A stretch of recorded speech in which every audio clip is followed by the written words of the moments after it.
পশ্চিম বাংলার মুখ্যমন্ত্রী ইনশাআল্লাহ হবে পীরজাদা নওশাদ সিদ্দিকী, মনে রেখে দেবেন। এতদিন যাচ্ছিল আইএসএফ এর যিনি এমএলএ, তিনি যাচ্ছিল এতদিন 21শে জুলাই, এতদিন উনি যাচ্ছিল মঞ্চে। আজকে দেখছেন না আইএসএফ এর যে প্রতিষ্ঠাতা তিনি ছুটছে। তার মানে কি বাজার খারাপ? কি গো, বাজার খারাপ বলে এখন আইএসএফ এর প্রতিষ্ঠাতাই ছুটছে, বুঝতে পারছেন না? ওদের আমি নিদ হারাম করে দেবো। বিজেপির বি টিম, বিজেপিকে সুবিধা করার জন্য ওরা উঠে পড়ে লেগেছে। বিজেপির পাটাকে শক্ত করতে হবে। এইসব ধান্দা আমি বন্ধ করে দেবো। কাশেম সিদ্দিকী, আমি আপনাকে বলছি, আপনি কার নিন্দ হারাম করতে যাচ্ছেন? আপনি ভাই হয়ে ভাইয়ের নিন্দ হারাম করতে যাচ্ছেন।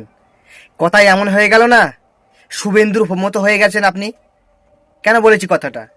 শুভেন্দু দিদির কাছে ছিল ফার্স্টে, দিদির না সুনাম গেয়ে গেয়ে বেরিয়েছে। এখন দাদার কাছে চলে গিয়েছে, গিয়ে দিদির দুর্নাম গেয়ে বেড়াচ্ছে। বুঝতে পেরেছেন? দাদার খেয়েছে, দাদা একটু বেশি দিয়েছে, সে এখন দিদির ছেড়ে দাদার সুনাম গিয়ে বেড়াচ্ছে। তাই আপনি কি সেটাই করছেন? প্রথম ভাইকে বলেছিলেন ভাই মুখ্যমন্ত্রী হবে, এখন আবার দিদির কাছে গিয়েছেন, দিদি একটু বেশি করে দিয়েছে, খেয়েছেন, খেয়ে এখন দিদির পক্ষে কথা বলছেন। এটা কি আপনি ভাইয়ের মধ্যে পড়ছেন? আপনারা আবার বলেন কি আমরা পীরজাদা। আমার মনে হচ্ছে এটাই, যে পীরজাদার মধ্যে আপনাদের আপনার শরীরের মধ্যে যে পীরজাদার রক্ত ছিল না, সেই রক্তটা আর নেই আমার মনে হচ্ছে। কারণ দিদির কাছ থেকে খেয়ে খেয়ে যে রক্ত এখন হয়েছে সেটা হারাম হয়ে গেছে। এই জন্য আপনার মাথার মধ্যে শুধু হারাম বুদ্ধি আসছে। হ্যাঁ, আমি ভুল বলেছি কি না ঠিক বলেছি আমার প্রিয় বন্ধুরা কমেন্টে জানাবেন। আর এই কাশেম সিদ্দিকী যে কথা বলছে সেটাও ওরা ঠিক বলেছে কি না আপনারা কমেন্টে জানাবেন। আমি কিন্তু কোনো পার্টির হয়ে কথা বলছি না। ওনারা পীরজাদা হয়ে এরম কথা কিভাবে বলে এরা?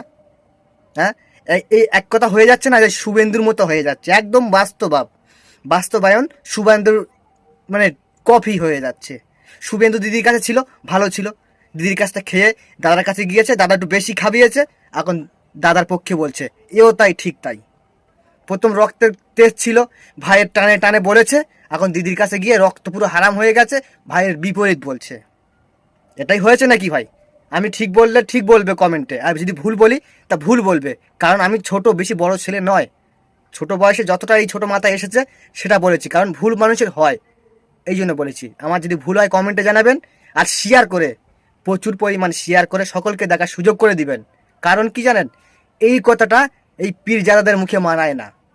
আমার মনে হচ্ছে এই কথাটা পীরজাদাদের মুখে মানায় না। কারণ আপনারা পীরজাদা, আপনারা ভালো কিছু মানুষকে ছড়াবেন, তারা শিখবে। আপনি যে জিনিসটা শেখাচ্ছেন মানুষকে, মানুষ আরও খারাপ হয়ে যাবে।